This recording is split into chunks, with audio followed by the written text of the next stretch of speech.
Today is February 27th, and this is Gold Robotics. We got robot-looking robots now. Yeah. Both of us. So I'll start with my stuff because Reese's stuff is way cooler.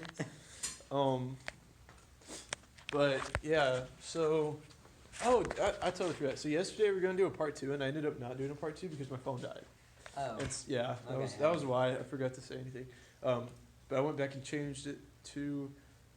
I took out the part 1 of the last video. So if we say part 1, anyways, disregard that. Okay, so that means that there's a lot of stuff to cover For your bot. for my bot because y'all haven't seen my new bot. So, I was, as we know, last week I was not feeling too well, and so I wasn't able to come to school, and we were doing rebuilds of our bots, and it's like, this sucks. But, I got Audi. So I was like, Reese and Audi drive a lot differently, and something that Audi is very good at is being aggressive, where Reese is more offensive, good at getting bases. Where Audi's good at being defensive and making sure other people don't score. And so, but that's just different driving styles how they've driven this year. So I was like, hey, I don't want to like kill your whole vibe by making it too slow for you. And so for Audi's bot, but Reese wants to park with 3, which is really good. That both are viable strategies. But I didn't want Audi to lose his speed because that's where his strength is. And so it was 3 to 5 going, or 5 to 3, and it was going 333 RPMs. Yeah. And then now we geared it to 7 to 5, and so now it's going to 80, which is 50 RPMs less than we had it, but it's safer because we know we can climb the ramp for sure with that. Whereas the Reese was like, I don't want to just be able to park, I want to be able to park with 3. And so he torqued his up to 1-to-1. But that was the difference. So because we decided to split, even though we're keeping the same bot that we had last time, just changing the drivetrain, when you change a drivetrain, you change everything else about the bot. So both bots are still almost the same bot except for the drivetrain. But also, when you change the drivetrain, you change things too.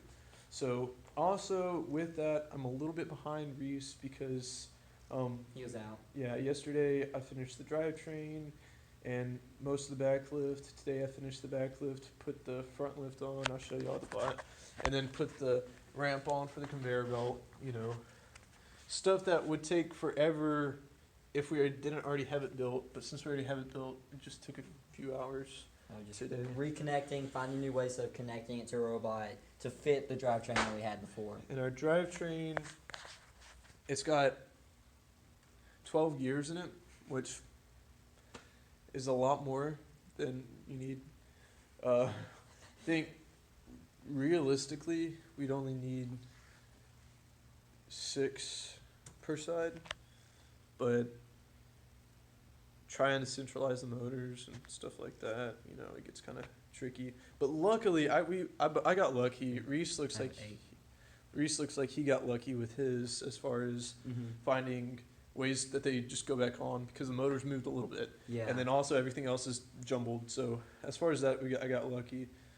For the tall 4-bar, for the back 4-bar, it's the same thing. So nothing really changed. The conveyor belt and this were tricky because of the motors positions. That's why that took me a while today. But yeah, so I'll go with Reese to his bot because Reese did something really cool today. Today, I finished my bot. It is all wired up. All of its connecting things are there. And the best part is that we finally figured out a way to get our conveyor belt 100% consistent. We got this little, what is it called? Backstop that just an entire wall on all sides that it just, let me grab a ring and I can show you. Got these things too. But yeah, so it goes up the conveyor belt And then these things keep the ring from popping like that.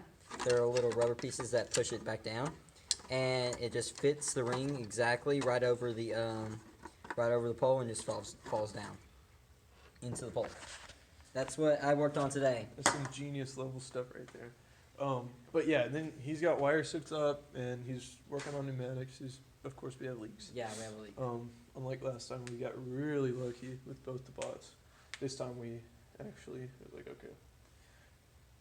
But those take like maybe 15 minutes to find. And so, anyways, yeah, and then hopefully tomorrow Reese gets mechanical stuff done. He gets some tests done. We still need to work out ring guards on his bot, as far as preventing rings, but we have ideas for that. That usually is the fastest thing to build because it's, no moving parts, It's just a piece of metal to stop rings from getting underneath your body. But still necessary. Yes, very necessary, as we saw last competition. Yeah. And then my bot, I gotta get conveyor belt situated, and also all this mess hooked up. But hopefully tomorrow I can get stuff. I can get the conveyor belt on, and then after school, some guys can get the wiring stuff because I can't come after school. Mm-hmm. But anyways, that's it for today. Okay, I totally forgot about this. Okay. But you know how Reese has like the red zigzags? I don't know if you've already seen this because I kind of panned over it. Or y'all haven't seen this. I hope y'all haven't seen this because this is actually pretty cool. Look, we went just a blue stripe across. And so ours is like golden blue and Reese's is golden red. And I think that looks sick, Yeah, with our luck, he's going to end up on the red alliance. I'm going to end up on the blue alliance. Yeah. But anyways, that's our video for today. Let's see y'all next time. Bye.